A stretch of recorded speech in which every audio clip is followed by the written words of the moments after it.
ये एक planetary emergency evacuation है। कृपया शांत रहें और अपनी स्पेसशिप में सवार हो जाएं। क्या होगा यदि एक दिन पूरी मानवता को पृथ्वी छोड़कर प्रॉक्सिमा बी जैसे एक दूरस्थ ग्रह पर भेज दिया जाए? क्या ये हमारे लिए नया आशियाना बनेगा या एक भयानक अंत की शुरुआत? अनकवर करें इस रहस्य को जो वैज्ञानिक भी खुलासा नहीं कर पाए। लाइक करें अगर आपको ये वीडियो दिलचस्प लगे। सब्सक्राइब करें हमारे चैनल को ताकि आपको हर हफ्ते मिले ऐसी माइंड ब्लोइंग वैज्ञानिक और रहस्यमयी वीडियोस। शेयर करें अपने दोस्तों और फैमिली के साथ ताकि वे भी जानें ये अद्भुत सच। भले ही मानवता को आपके जीवन काल में पृथ्वी छोड़ने की आवश्यकता ना पड़े, लेकिन हमें अभी से प्रेपरेशन शुरू कर देनी चाहिए।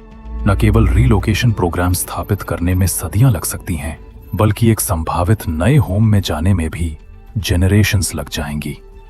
वो यही प्रॉक्सिमा सेंटोरी बी है या सिर्फ प्रॉक्सिमा बी? ये दुनिया का सबसे नजदीकी संभावित रूप से हैबिटेबल प्लैनेट है। इसका टेम्परेचर सहनीय सीमा में है और इसमें बिल्कुल सही ब्रीदेबल एटमॉस्फेयर हो सकता है। हमें बस वहां पहुंचाना है। जब एस्ट्रोनॉमर्स ने हमारे सोलर सिस्टम के बाहर ग्रहों या एक्सोप्लैनेट्स की डिस्कवरी शुरू की तो हमें एहसास हुआ कि बाहर कई ग्रह हैं। इसका मतलब था कि पृथ्वी हमेशा के लिए हमारा होम नहीं रहेगी और हमें अपने ग्रह के साथ तब नहीं मरना है जब सूर्य उसे लगभग 5 अरब साल बाद निगल लेगा।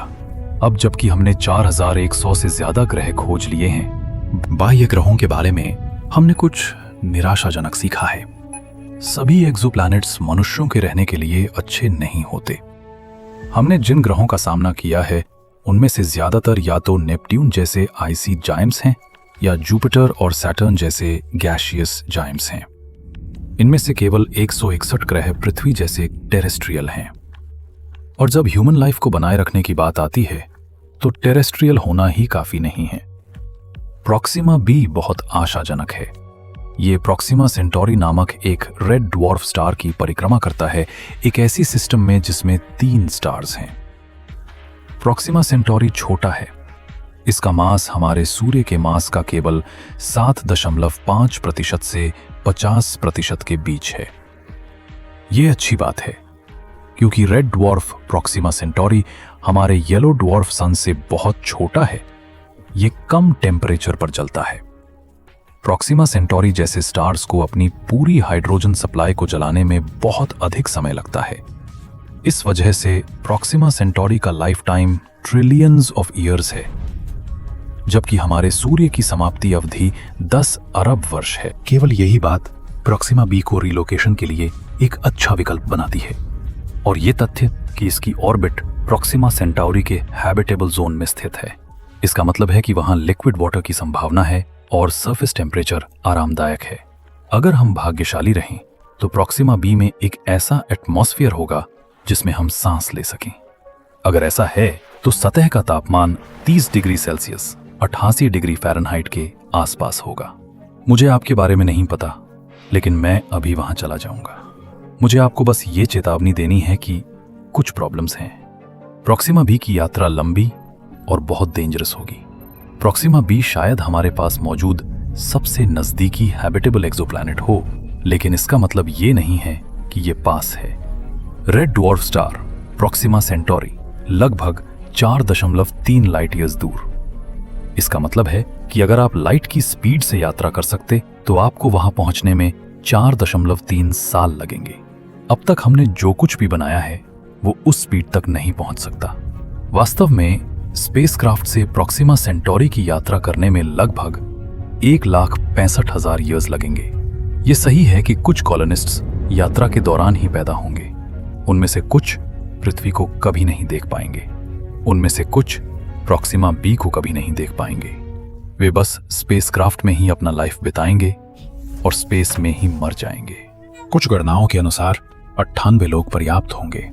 उनके डिसेंडेंट्स प्रॉक्सिमा बी पर पर्याप्त जेनेटिक डाइवर्सिटी के साथ पहुंचेंगे, जिससे पूरे ग्रह पर पॉपुलेशन बस जाएगी। और इसमें इनफर्टिलिटी, इनब्रीडिंग और सडन डेथ के संभावित केसेस को शामिल किया गया है। उन कैलकुलेशंस के अनुसार क्रू स्पेसक्राफ्ट से भी तेज स्पीड से यात्रा कर रहा होगा। प्रॉक्सिमा के लिए उनका मिशन बी को केवल 6,300 ईयर्स लगेंगे। लेकिन हैरान मत होइए, टेक्नोलॉजी लगातार बेटर हो रही है। अभी ब्रेक थ्रू इनिशिएटिव्स नामक एक साइंटिफिक और टेक्निकल प्रोग्राम ये देख रहा है कि हम एक जनरेशन के भीतर प्रॉक्सिमा सेंटोरी के आसपास कैसे पहुंच सकते हैं। उनका प्रोजेक्ट स्टार शॉट एक अल्ट्रा लाइट अनमैन्ड प्रोब पर काम कर रहा है जो केवल 20 वर्षों में इस स्टार सिस्टम तक पहुंच जाएगा। अब मुझे निश्चित रूप से साइन अप करना होगा, लेकिन फिर से प्रॉक्सिमा बी वास्तव में बहुत दूर है। ये इतनी दूर है कि हम ये भी नहीं देख सकते कि इसका कोई एटमॉस्फेयर है या नहीं। हो सकता है कि हम किसी फ्रोजन प्लैनेट पर पहुंच जाएं, जिसकी surface temperature -40 degree Celsius -40 degree Fahrenheit हो। और अगर इसका एटमॉस्फेयर है भी तो भी ये सही नहीं हो सकता। हम अभी भी वार्म टेम्परेचर का आनंद ले सकते हैं, लेकिन हम ऐसा ऑक्सीजन टैंक वाले स्पेस सूट में करेंगे। या प्रॉक्सिमा बी प्रॉक्सिमा सेंटाउरी से टाइडली लॉक हो सकता है, अर्थात ग्रह का एक भाग हमेशा अपने स्टार की ओर रहेगा और दूसरा भाग अंधकार में डूबा रहेगा। स्पेस फ्लाइट अपने आप में कुछ अनप्लेजेंट सरप्राइजेस लेकर आ सकती है। पूरा लाइफ जीरो ग्रेविटी एनवायरनमेंट में बिताने से क्रू के मेंबर्स की मसल और बोन डेंसिटी कम हो जाएगा। वे लगातार स्पेस रेडिएशन के कांटेक्ट में रहेंगे। उनके माइक्रोबायोम, इम्यून सिस्टम और फिजियोलॉजी सब हमसे अलग होंगे। वे हमारे जैसे इंसान नहीं होंगे। वे अपने मूल्यों और कल्चर को बदल देंगे। हो सकता है कि वे उन सभी एग्रीकल्चरल टेक्निक्स को भूल जाएं जो हम उन्हें स्पेस और अपने नए प्लैनेट पर खुद को बनाए रखने के लिए सिखाएंगे। हो सकता है कि वे मिशन के बारे में अपना माइंड पूरी तरह बदल दें और अपने स्पेसक्राफ्ट को किसी दूसरी दिशा में मोड़ दें। कौन जाने, हो सकता है वे पृथ्वी पर वापस आ जाएं और उन सभी वर्षों का रिवेंज लें जो उन्हें स्पेस में बिताने के लिए मजबूर किया गया था। अगर ऐसा हुआ तो मैं पैसे वापस मांगूंगा। किसी को भी इस तरह के मिशन पर भेजना बहुत बड़ा रिस्क है। हमें एक व्हीकल डिजाइन और निर्माण करना होगा। स्पेस ट्रैवलर्स को बहुत सावधानी से चुनना होगा। उन्हें सभी प्रकार का फूड और वाटर उपलब्ध कराना होगा और ये सुनिश्चित करना होगा कि वे सेल्फ सफिशिएंट बन सकें। हमें नए प्रोपल्शन, नेविगेशन, हाइबरनेशन और लाइफ सपोर्टिंग सिस्टम्स डिजाइन करनी होंगी। और हमारे पास ये जानने का कोई तरीका नहीं है कि क्या प्रॉक्सिमा बी वास्तव में हैबिटल है। अब मेरा वहां जाने का बिल्कुल मन नहीं है। क्या आपका भी है? शायद बेटर आइडिया ये होगा कि सोलर सिस्टम के पास कहीं एक जायंट स्ट्रक्चर बनाई जाए। लेकिन ये एक और व्हाट इफ कहानी है।